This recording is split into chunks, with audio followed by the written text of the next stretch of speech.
सर्वांना ख्रिस्त सलाम. शुभ सकाळ. सर्वप्रथम मी यहोवा परमेश्वराचे आभार मानतो की त्याने आजचा सुदिन आपल्या सर्वांच्या जीवनामध्ये देव केला आणि पुन्हा एकदा यहोवा देव बाप्पाने आपल्या सर्वांना या ऑनलाईनच्या माध्यमातून एकत्रित केलं. आज आपण ज्या विषयावरती मनन आणि चिंतन करणार आहोत तो विषय मी घेतलेला आहे कर्तव्यपथ. कर्तव्यपथ या विषयावरती आपण आज काही वेळ मनन आणि चिंतन करणार आहोत. कर्तव्यपथ म्हणजे दोन शब्द एकत्रित होऊन, म्हणजे तसा तर हा संस्कृत शब्द आहे, दोन शब्द एकत्रित करून कर्तव्यपथ हा शब्द तयार करण्यात आलेला आहे. कर्तव्य म्हणजे जबाबदारी, जबाबदारीची भूमिका, आपल्यावरती जे जबाबदारी टाकण्यात येते, जी जबाबदारी टाकण्यात येते ती जबाबदारी, त्याला कर्तव्य असं म्हणतात. आणि पथ म्हणजे मार्ग किंवा दिशा, मार्ग किंवा दिशा. कर्तव्यपथ या शब्दाचा परिचय मी आपल्याला करून दिला. आपल्याला निश्चित अर्थाने तो काहींना माहिती देखील असेल, तरी देखील कर्तव्यपथ हे मी आपल्याला सांगितलं की जबाबदारीची भूमिका आणि पथ म्हणजे मार्ग किंवा दिशा, म्हणजे जबाबदारी आणि दिशा ह्या दोन्ही गोष्टी एकत्रितरित्या कर्तव्यपथ मध्ये येतात. आणि आज आपण याच कर्तव्यपथ वरती काही वेळ मनन आणि चिंतन करणार आहोत, कारण की हाच आज आपल्या संदेशाचा आणि मननाचा विषय आहे. संदेशासाठी सुरुवातीचं आधारवचन मी घेतलेलं आहे जुन्या करारामधून मिखा संदेशाचा ग्रंथ, याचा 6वा अध्याय आणि त्याचं 8वं वचन आणि तारांकित वचन आहे. मी आपल्याकरिता वास्तव, कृपया करून लक्ष द्या. मिखा 6 त्याचं 8वं वचन, हे मनुष्या बरे काय ते त्याने तुला दाखविले आहे, नीतीने वागणे, आवडीने दया करणे व आपल्या देवा समागमे राहून नम्र भावाने चालणे, या वाचून परमेश्वर तुझजवळ काय मागतो. मिखा 6:8 मध्ये या गोष्टी सांगितलेल्या आहेत. नीतीने वागणे, आवडीने दया करणे आणि आपल्या देवा समागमे राहून नम्र भावाने चालणे, या वाचून परमेश्वर देव बाप तुझकडे काय मागतो. आणि हे आधार वचन घेत मी आणखीन 4 मुद्दे स्पष्ट करत आजचा हा विषय, आजचा हा संदेश कर्तव्यपथ आपल्या समोर स्पष्ट करण्याचा प्रयत्न करणार आहे. म्हणून सगळ्यात पहिला मुद्दा मी आपल्या समोर ठेवत आहे. परमेश्वराच्या वचनावर चालणे म्हणजे आत्मिक कर्तव्य. परमेश्वराच्या वचनावरती चालणे म्हणजे आत्मिक कर्तव्य. आणि हा मुद्दा स्पष्ट करण्यासाठी पवित्र शास्त्रामधून शुभ वर्तमानातील एक वचन मी आपल्याकरिता वाचतो. योहान कृष्ण शुभ वर्तमान 14वा अध्याय 15व वचन. आणि वचन सांगतं, माझ्यावर तुमची प्रीती असली तर तुम्ही माझ्या आज्ञा पाळाल. माझ्यावर तुमची प्रीती असली तर तुम्ही माझ्या आज्ञा पाळाल, प्रभू येशू ख्रिस्त म्हणत आहे. म्हणजे याचा अर्थ काय? प्रत्येक विश्वासू जो आहे त्याचं पहिलं कर्तव्य वचनाचं पालन करणं हे आहे. जो जो विश्वासू आहे, बिलीवर आहे, आपण ख्रिस्ती लोक जे आहोत, आपल्याला एकमेकांसंगती बोलताना विश्वासणारे म्हणून संबोधण्याची सवय आहे. आणि म्हणजेच विश्वासू, जे विश्वासू आहे त्या प्रत्येक विश्वासूचं पहिलं कर्तव्य हे आहे की वचनाच्या आधारे चालणं, वचनाच्या आधारे चालणं, देवाच्या वचनाच्या आज्ञा पाळाव्यात आणि त्या निष्ठेने पाळाव्यात असं मी म्हणेन. हे या पहिल्या मुद्द्यामधून स्पष्ट होतं, कारण की प्रत्येक विश्वासू जो आहे त्याचं वचन हे मार्गदर्शक आहे. वचन वाचल्यानंतर मार्गदर्शन मिळतं. खूप साऱ्या वेळेस, ज्या वेळेस मला वैयक्तिक अनुभव आहे, पवित्र शास्त्र वाचलं तर मार्गदर्शन मिळतं, पवित्र शास्त्रामधून मार्गदर्शन मिळतं. पवित्र शास्त्रामध्ये काय आहे तर वचन आहे. वचन हे मार्गदर्शक आपलं होतं. आणि म्हणून सगळ्यात पहिला मुद्दा मी आपल्याला सांगितलेला आहे की परमेश्वराच्या वचनावर चालणे म्हणजे आत्मिक कर्तव्य. परमेश्वराच्या वचनावर चालणे म्हणजे आत्मिक कर्तव्य. वचन हे मार्गदर्शक आहे आणि त्याशिवाय कर्तव्याचा मार्ग चुकू शकतो, त्याशिवाय कर्तव्याचा मार्ग चुकू शकतो. वचनच नाही तर आत्मिक कर्तव्यामध्ये आपण चुकत आहोत असा त्याचा अर्थ होतो. हा पहिला मुद्दा. दुसरा मुद्दा स्पष्ट करण्याकरिता मुद्दा घेतलेला आहे न्याय आणि प्रामाणिकपणासाठी उभा राहणं हे सामाजिक कर्तव्य आहे. न्याय आणि प्रामाणिकपणासाठी उभा राहणं हे सामाजिक कर्तव्य आहे. जे आधारवचन घेतलेलं आहे त्या आधारवचनामध्ये सांगितलेलं आहे नीतीने वागणे, आवडीने दया करणे आणि आपल्या देवा समागमे राहून नम्र भावाने चालणे म्हणजे न्याय करणे. या गोष्टी जर आपण पाहिल्या तर याचा अर्थ होतो न्याय करणे, म्हणजे न्याय करा, नीतीने वागा, आवडीने दया करा, देवा समागमे राहून नम्र भावाने चाला. म्हणजे न्याय करणे असा या दुसऱ्या मुद्द्याचा स्पष्ट करत असताना मी अर्थ आपल्याला देऊ इच्छितो. अन्याय, पाप, चूक, अपराध जे या जगामध्ये होत असतात, अन्याय, पाप, चूक, अपराध यांच्या विरुद्ध उभं राहणं हे अत्यंत जास्त महत्वाचं आहे, कारण की हे ख्रिस्ती कर्तव्य आहे.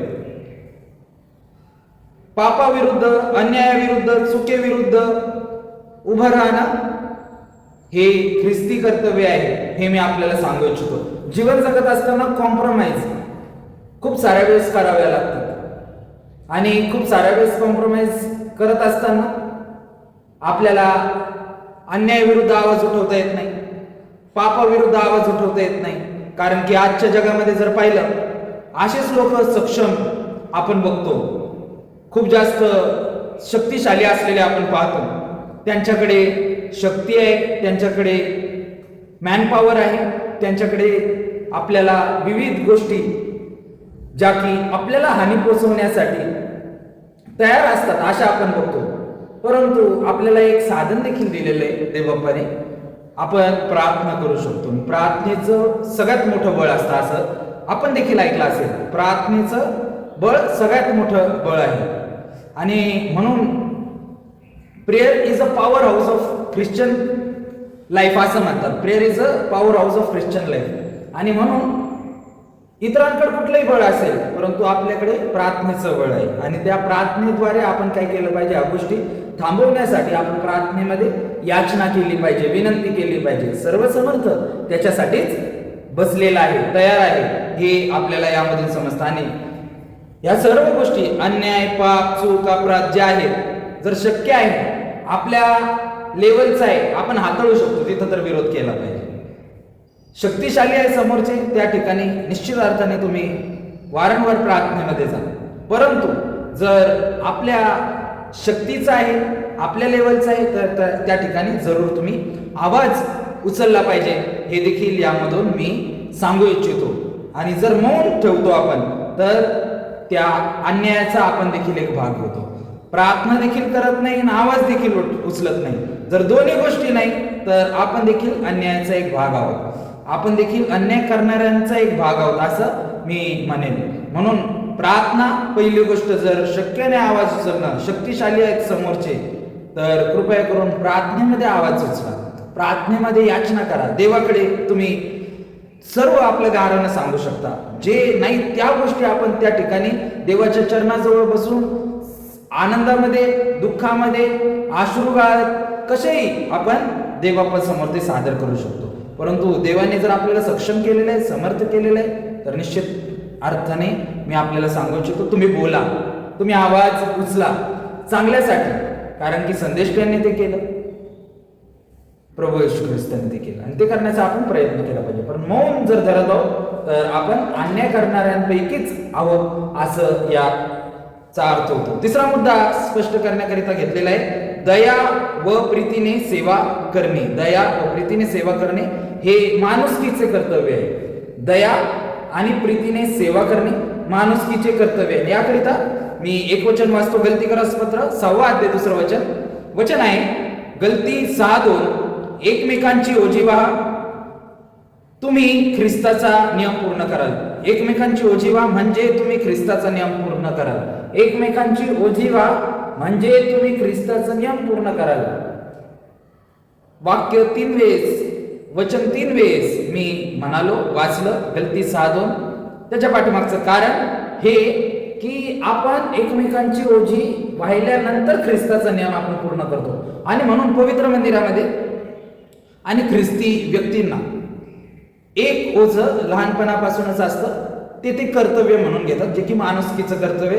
जर कोणाला कधी मदत लागली, कुठल्या ठिकाणी पूर आला, कुठल्या ठिकाणी भूकंप झाला, कुठल्या ठिकाणी नैसर्गिक आपत्ती आली, पवित्र मंदिरामधून मदत पोचवली जाते.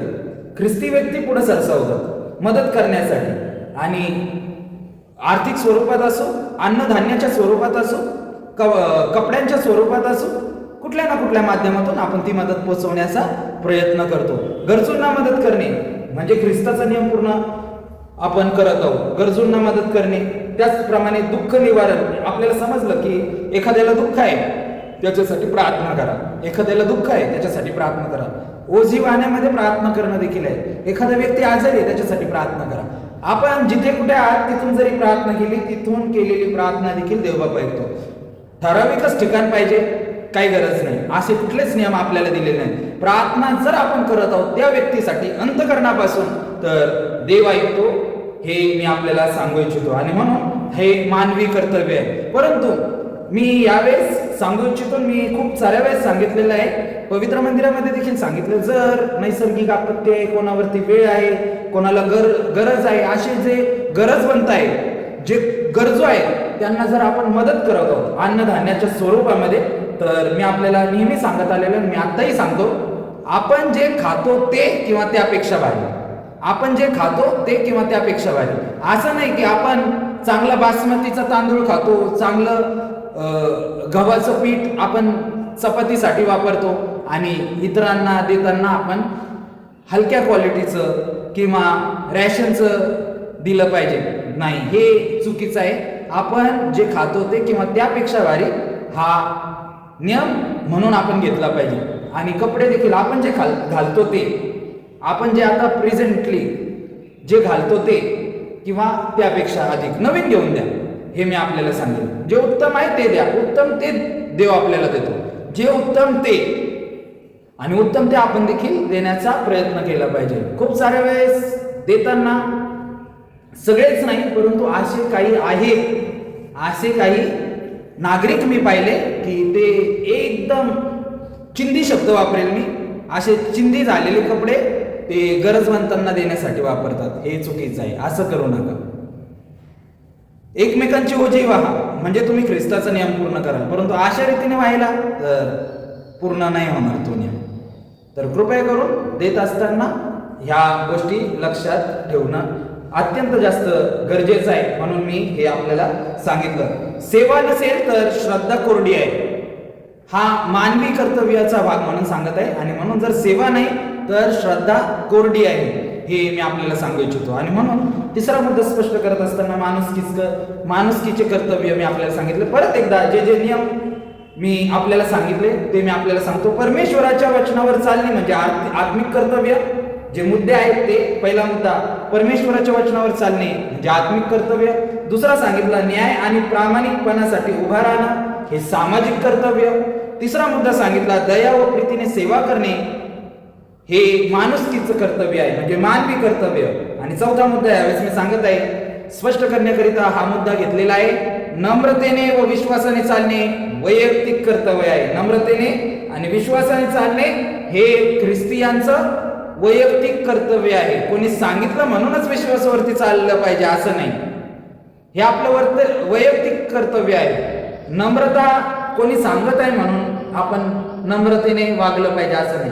पवित्र शास्त्र हे आपल्याला सांगत आहे, ते आपण वैयक्तिकरित्या घेतलं पाहिजे, कारण की ते आपलं वैयक्तिक कर्तव्य आहे. मी एक वचन वाचतो, स्तोत्रसंहिता 37 त्याचं 5वं वचन आपल्याला सांगतं, आपला जीवितक्रम परमेश्वरावर सोपून दे, त्याच्यावर भाव ठेव, म्हणजे तो तुझी कार्यसिद्धी करेल. परत एकदा वाचतो, कृपया करून लक्ष द्या. आपला जीवितक्रम परमेश्वरावर सोपून दे, आपला जीवितक्रम परमेश्वरावर सोपून दे, त्याच्यावर भाव ठेव, म्हणजे तो तुझी कार्यसिद्धी करेल. त्याच्यावर भाव ठेव म्हणजे तो तुझी कार्यसिद्धी करेल. आणि आपला जीवितक्रम परमेश्वरावर सोपून दे.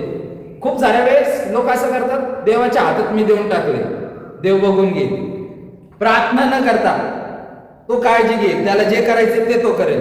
परंतु तुम्ही प्रार्थना करत नाही, तुम्ही वचन वाचत नाही, तुम्ही सेवा करत नाही, तर तुम्ही देवाच्या हातात सोपवलेलं नाही. तुम्ही देवाच्या, कोणी तुमचा ताबा घेऊ शकतो, तुम्ही स्वतःला देवाच्या हातामध्ये सोपवलं नाही तर कोणीही तुमचा ताबा घेऊ शकतो.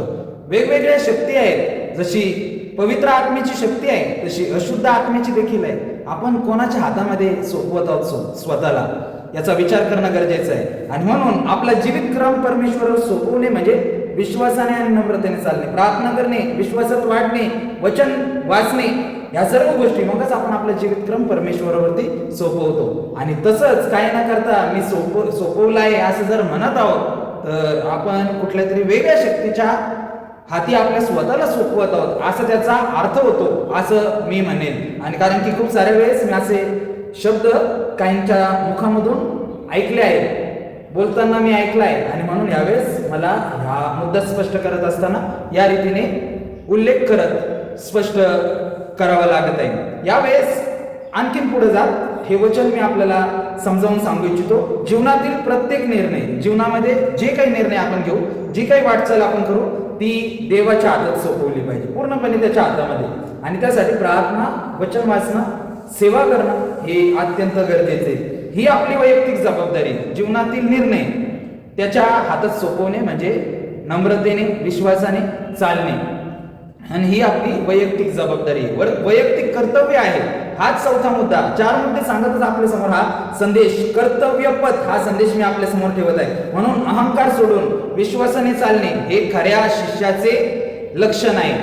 अहंकार सोडून विश्वासाने चालणे हे खऱ्या शिष्याचे, डिसायपलचे लक्षण आहे, हे मी आपल्याला सांगू इच्छितो. आणि म्हणून कर्तव्यपथ या विषयावरती आपण मननचिंतन करत आहोत. कर्तव्यपथ म्हणजे देवाच्या उद्देशाने भरलेला मार्ग. कर्तव्यपथ म्हणजे देवाच्या विश्वासाने आणि उद्देशाने भरलेला मार्ग. आणि म्हणून या मार्गावरती चालत असताना धैर्य, निष्ठा आणि विश्वासाने आपण चालण्याचा प्रयत्न करू. धैर्य, निष्ठा आणि विश्वास ठेवून चालण्याचा आपण प्रयत्न करू. निश्चित अर्थाने जीवनामध्ये जे आशीर्वाद आहेत, ज्याची अपेक्षा आपण करत आहोत, ते सर्व आशीर्वाद कर्तव्यपथ, देवाच्या उद्देशाने भरलेला मार्ग मी म्हणालो, आणि त्यावरती चालण्यासाठी निष्ठा, विश्वास आणि धैर्य जर आपण अवलंबलं आणि त्या मार्गावरती चाललो, आपल्या जीवनामध्ये आशीर्वाद निश्चित अर्थाने खूप सारे आल्या वाचून राहणार नाही. आणि म्हणून असं वागण्याचा, असं करण्याचा आपण प्रयत्न केला पाहिजे. आणि आपलं कर्तव्य काय, सामाजिक कर्तव्य काय, वैयक्तिक कर्तव्य काय, आपलं मानवी कर्तव्य काय, आणि विशेष म्हणजे आपलं आत्मिक, सामाजिक, माणुसकीचं आणि वैयक्तिक कर्तव्य काय, हे चारही गोष्टी विशेष आहेत असं मी आपल्याला सांगू इच्छितो. ह्या चारही कर्तव्यांचा विचार करत जीवनामध्ये ते कर्तव्य आपण पूर्ण करत आहोत का, आणि जर करत आहोत तर निश्चित अर्थाने देव आपल्याला त्याच्याकडून जे विशेष आशीर्वाद आहेत ते सर्व आशीर्वाद आपल्याला दिले वाचून राहणार. या छोट्याशा संदेशाद्वारे प्रभू परमेश्वर आपल्याला आशीर्वाद देतात. प्रार्थनेमध्ये जाऊया. पवित्र परमेश्वरा, जिवंत देव बाप्पा, तू महान आहेस, थोडेच गौरवी राजा आहे.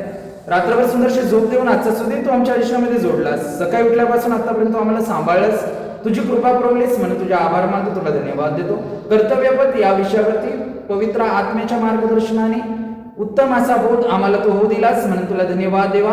प्रार्थना करतो आत्मिक कर्तव्य, सामाजिक कर्तव्य, मानवी कर्तव्य आणि वैयक्तिक कर्तव्य प्रिय परमेश्वरा पूर्ण करण्यासाठी तू आम्हाला सहाय्य, मदत आणि विशेष करून तुझ्या पवित्र आत्म्याचं मार्गदर्शन कर. आजचा संपूर्ण दिवस आमच्यासाठी प्रिय परमेश्वरा तुझ्या आशीर्वादांचा ठरू दे, तुझ्या संरक्षणाचा ठरू दे. ज्या ज्या ठिकाणी आम्ही जाऊ त्या त्या ठिकाणी तुझ्या दिव्यदूतांचा पारा आम्हाला तू दे, अशी आम्ही तुझकडे प्रार्थना करतो. आणि प्रिय प्रभू, हे सर्व कर्तव्य प्रिय परमेश्वरा सोप पद्धतीने पार पाडण्यासाठी आम्हाला प्रिय परमेश्वरा तू खरोखर सज्ज कर, अशी आम्ही तुझकडे प्रार्थना करत आहोत. लहान नम्र प्रार्थना धन्य तारक उद्धारक प्रभू येशू ख्रिस्त याच्या प्रिय गोड गौरवी नावात मागतो म्हणतो ऐकते द्या, आमेन. आता सर्व बुद्धी सामर्थ्याच्या पलीकडे असलेली देवापणे दिलेली शांती तुमची अंतकरणे आणि म्हणे देवाच्या व त्याचा पुत्र येशू ख्रिस्त याच्या ज्ञानात आणि प्रीतीत राखवा. आणि ते सर्व समर्थ देव जो बाप, देव जो पुत्र आणि देव जो पवित्र आत्मा या त्रैक्य देवाचा आशीर्वाद तुम्हा सर्वांवरती आता आणि सदा सर्व का असो, आमेन.